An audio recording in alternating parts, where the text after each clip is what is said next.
안녕하십니까, 김영재입니다. 오늘 시장 빠지고 있죠. 그리고 미국에서도 약간 좀 그동안의 상승세가 좀 균열이 나타나고 있는 그런 모습입니다. 시장 글로벌 유동성은 괜찮은데 약간 좀 흔들릴 만한 이유들이 나타나고 있는 거 오늘 좀 살펴보겠습니다. 이 마켓을 표현할 때 제가 이 CNBC 이 데일리 오픈 이걸 퍼왔는데요. 보면은 이제 메가캡과 스몰캡이 동시에 랠리를 할 수 있는가? 시장은 빨리 모든 게 변하고 있다. 이 얘기거든요.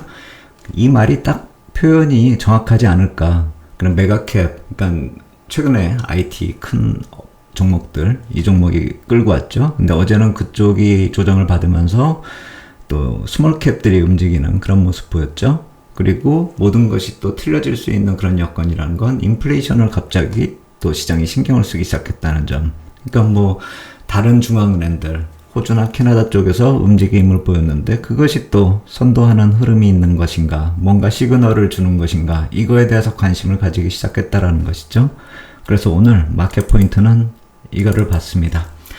국제시장 쪽 유동성 흐름 안정세에 진입하는 거, 이거는 계속 이번 주까지 좀 체크를 해야 되니까 포인트로 잡아야 될 테고요. 그리고 또 하나는 이제 FOMC 회의 앞두고 인플레이션의 위협, 이쪽도 한번 실질적인 악재가 될 수 있는가, 이거 한번 점검을 해야 될 때가 됐다, 이렇게 생각이 됩니다. 어제 이 자료에서는 제가 좀 긍정적인 면도 있다, 이렇게 말씀을 드렸는데 그 긍정적인 면이 무엇이고 또 안 좋은 점은 무엇인가, 이걸 한번 살펴보도록 하겠습니다. 일단 국채시장 이쪽은 어제 17주짜리 이 국채 발행이 됐단 말이에요. 빌이요. 근데 여기 이제 이렇게 퍼오긴 퍼왔는데 이 결과를요, 너무 작아서 안 보여서 제가 옆에다 다 표시를 했습니다. 입찰 응찰률이 3.36배 나와서 개선이 되는 그런 모습이었습니다. 5월 말에 막 국가 부도난에 만에 막 이럴 때 응찰률이 같은 종목이요, 17주짜리가 2.97배 나왔었고요. 연초에는 3.1배 정도 나왔거든요. 그러니까 많이 개선이 됐다, 이렇게 볼 수가 있겠고, 해외 투자자 비중도 많이 좋아졌습니다. 5월 말에 58%, 연초에는 65%였는데 어제는 63% 기록을 했습니다. 그래서 뭐 계속 개선이 되고 있다. 프라이머리 딜러는 33%, 뭐 이 정도 나왔고요. 어제 인플레 얘기 나오면서 1년물 이상짜리 요 아래 표에서 보시듯이 2년물, 3년물, 5년물, 7년물, 10년물 뭐 이쪽은 다 금리가 올라가면서 국채 가격 하락하는 그런 모습, 그러니까 조정세를 보였다, 이렇게 볼 수 있겠고, 그동안 좀 비정상적으로 흔들렸었던 1년 이하짜리들, 그러니까 1개월, 2개월, 3개월, 4개월, 6개월 뭐 이런 종목들, 이런 채권들 쪽은 금리 하락하면서 가격 회복하는 모습을 보였다, 이렇게 볼 수 있겠습니다. 근데 이 17주짜리 이걸 기준으로 놓고 봤을 때는 여기 금리가 5.2에 이제 낙찰이 됐단 말이에요. 근데 이게 한 5% 정도 선까지 연초에 안정됐었던 때 한 5% 정도를 기록했기 때문에 조금 더 개선이 돼야지 안심을 할 수 있겠다, 이렇게 보시면 될 것 같아요. 회복을 시도하고 있는 정도다, 이렇게 보시면 되겠습니다. 글로벌 유동성 시장은 여기까지 보시고요. 이제 인플레이션 얘기 들어가겠습니다. 인플레이션이 다시 이제 시장의 중심으로 이제 들어서고 있는데 곧 이제 CPI 지표 나오겠죠. 근데 제가 이 PCPI 지표를 오늘 가져온 이유는 이 위에 표가 PCPI거든요. 뭐 같이 움직이기도 하거니와 또 세인트루이스 배드에서 PCPI 기준으로 자료를 내놓은 게 있어요. 그래서 그걸 한번 보기 위해서 연동해서 한번 가져왔습니다. 이 PCPI 지표가 지난달에 나온 게 이제 옆으로 좀 기는, 그동안에 하락하던 추세에서 옆으로 기기 때문에 이거 다시 반등하는 거 아니야? 막 이제 이런 불안감이 생기고 있잖아요. 그래서 여기서 옆으로 갈 건지 추가 하락할 것인지 또 의외로 올라갈 것인지, 이게 또 기로점이다, 이렇게 봐야 될 텐데 시장 쪽에서는, 시장에서 생각하는 거는 약간 좀 하락하는 게 아닌가, 이런 식의 생각을 하고 있는 것이죠. 그리고 또 하나, 뉴욕 페드에서 내놓는 이 서플라이 체인 회복하고 있는 그거에 대한 척도, GSCPI, 이거에 대한 그 흐름은 최근에 막 이렇게 이제 하락이 아니라, 진정세가 아니라 막 폭락을 보이고 있잖아요. 5월, 이제 4월까지 한번 쭉 빠진 다음에 5월에도 쭉 빠졌단 말입니다. 5월 집계치. 그러니까 4월치죠. 그러니까 5월에 집계된.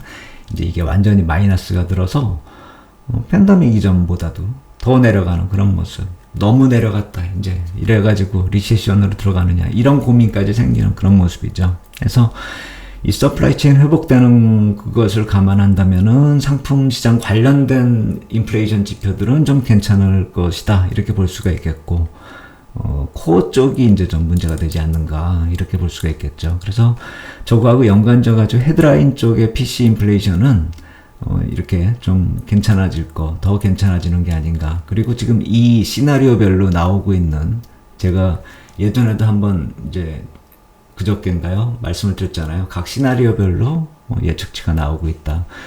그러니까 액추얼이라고 해가지고 이렇게 여태까지 흘러온 거고, 지난 4달 동안에, 그러니까 집계된 게 이제 PC 지표 나온 거가 1월부터 4월까지 집계가 된 상태이기 때문에 그거의 평균치를 놓고 감안을 해가지고 이렇게 지난 해하고 비교해가지고 PC 지표를 구하면은 향후에 이제 이런 식으로 나온다는 거예요. 옆으로 긴다라는 거죠.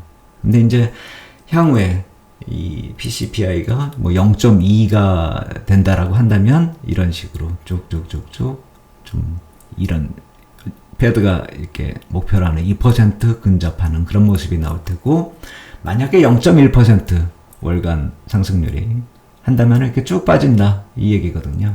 근데 이 가능성은 별로 없어 보이고, 이거냐 이 둘 중에 하나다. 아니면은 이제 둘 중에 하나라기보다는 이 두 가지 경우가 유력한데 또 이렇게 가운데로 갈 수도 있겠죠. 가운데만 가도 좀 괜찮을 텐데 지금은 이 1월부터 4월까지의 수치로만 간다라고 한다면 안정세가 가기에 약간 좀 힘든 게 아니냐, 이런 이제 논리가 나오는 것이죠. 이 수치를 뽑는 데 있어서 근거가 되는 거는 이 SPF라고 그래가지고 여기 아래 제가 표기를 했습니다.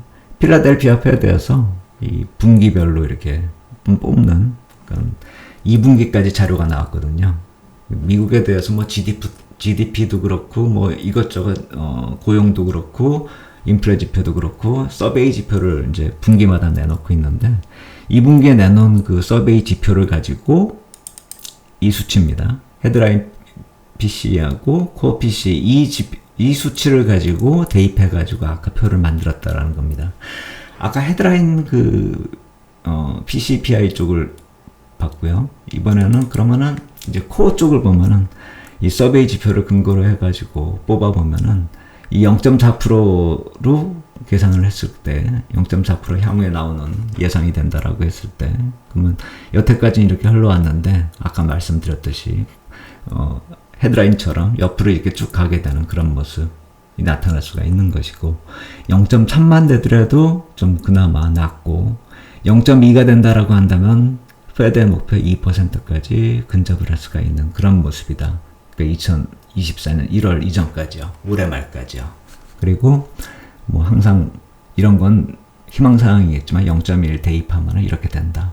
그러니까 향후에 PCPI 지표나 뭐 이런 지표, 인플레이션 지표들을 이제 시장에 이제 공개를 할 때 몇 프로가 나오느냐에 따라 시장이 반응하잖아요. 근데 우리는 그게 0.4가 나왔다. 전월 대비 뭐 0.4가 증가했다. 뭐 0.3이 증가했다. 하면 그게 무엇을 뜻하는지 좀 애매하게 들리고, 오로지 그 전월 대비 좀 나아졌느냐 이걸로 비교를 하게 되어 있는데, 이제 향후에는 우리가 이 세인트루이스 페드에서 이런 자료를 내놨기 때문에 어떤 수치가 나왔을 경우에 향후 1년 이내에, 그러니까 올 연말까지는 이 인플레이션 지표가 어디까지 이렇게 갈 수 있느냐, 이거를 한번 이제 가늠할 수가 있다라는 것이죠.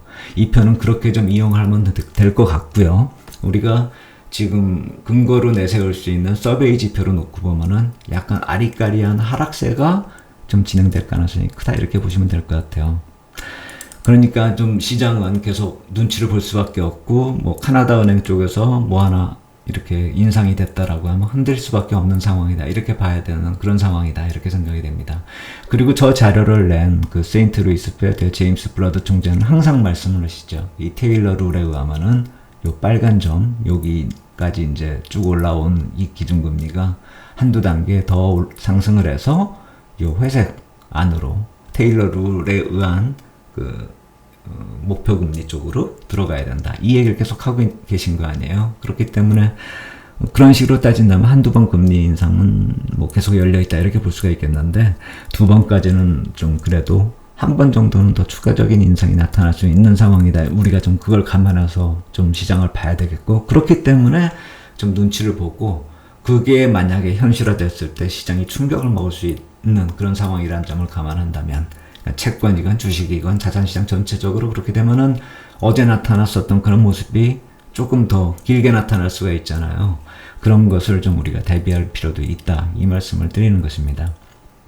그렇다면은 이제 어제 그 뉴욕 시장에서 나타났었던 그런 모습들 한번 최근에 나온 자료하고 연관돼 가지고 해석을 한번 해봤고요. 그것이 우리 외국인 투자자들이 우리 시장에서 지금 어떤 포지션을 쥐면서 대응을 하고 있나, 그것에서 한번 힌트를 얻어보겠습니다. 콜풋 옵션 쪽에서 모두 다 매도입니다. 이거 제가 집계한 자료에서 약간 오타가 난 것 같은데, 이 글씨체로 보시죠. 뭐 파생상품 쪽에서 보시면은 선물은 매수하고 있지만 콜풋 옵션 쪽에서 양쪽으로 매도하고 있는데 콜 쪽 매도가 좀 더 많아가지고, 오늘 결제일이잖아요. 만기일이잖아요. 그 결제 지수가 341포인트 중심으로 지금 시세가 흘러가고 있다, 이렇게 보시면 될 것 같아요. 여기서 급격하게 뭐 개선이 나타나긴 힘들 것 같다라는 생각이 들고요. 그리고 달러 쪽을 봤을 때 3일 연속 이제 매수가 들어오면서 누적 매도가 8만 계약에서 3만 5천 계약 정도로 좀 줄어들었어요. 예전에는 이 달러 쪽에 이 거래 뭐 이렇게 참고할 만한 그런 힌트 얻을 만한 그런 의미 있는 거래를 하지 못하고 있다라고 이렇게 말씀을 드렸었는데, 최근에는 이 사람들 좀 거래가 방향을 좀 선행해서 제시하는 듯한 그런 모습입니다. 그래서 최근에 3일 연속 매도가 나오면서 오늘 이렇게 환율 반등이 나오잖아요. 그래서 이쪽은 좀 힌트를 얻을 필요가 있다라고 생각이 되는데, 3만 계약까지 줄어든 상태에서 보통 3만 계약 전후에서 이 흐름이 좀 바뀌고 하는 그런 모습이 나타났었거든요. 여기서 또 반전이 나타나는지 한번 살펴볼 필요가 있겠다, 이렇게 생각이 되고요. 국채 선물 매도 쪽 계속 나와가지고 거의 6만 계약 쌓아놨던 거 거의 다 털어내고 있거든요. 금리 쪽에 대해서, 금리 결정 쪽에 대해서 이것이 또 하나 시그널이 되는 게 아닌가, 좀 그런 불안감도 있습니다. 그래서 한 번 정도 상승이 이번에 나타날지, 그러니까 6월 FMC에서 나타날지 7월에 나타날지, 뭐 그거에 대해서 한 번 정도는 우리가 좀 감안하고 대비할 필요가 있지 않을까, 이렇게 생각이 됩니다. 포인트 정리해 보겠습니다. 부채 한도 협상에 이어서 발행 시장은 회복을 계속 시도하고 괜찮은 그런 모습을 보이려고 노력을 하고 있는데, 유통시장 이쪽의 안정은 아무래도 6월 FMC 회의 이후가 돼야 될 것 같습니다. 그러니까 실질적으로 실세 금리가 안정이 되는 유통시장 쪽 안정이 아직은 담보되지 못하고 있다. 시장이 완전히 회복되지 못하고 있고, 안정을 기대하려면 6월 이후에 보자, 이 말씀을 드리겠고, 통화정책에 의해서 충격 가능성이 상존하다, 이거죠. 그거는 우리가 감안해야 됩니다. 그래서 무리할 때 아닌데, 그거 대비해서 우리가 현금 확보하면서 현금 가지고 있는 거 언제 투입할지를 좀 가늠하면서 시장 볼 필요 있겠다, 이렇게 정리하겠습니다. 오늘 여기까지 하겠고요. 좋아요, 구독 부탁드리겠습니다. 감사합니다.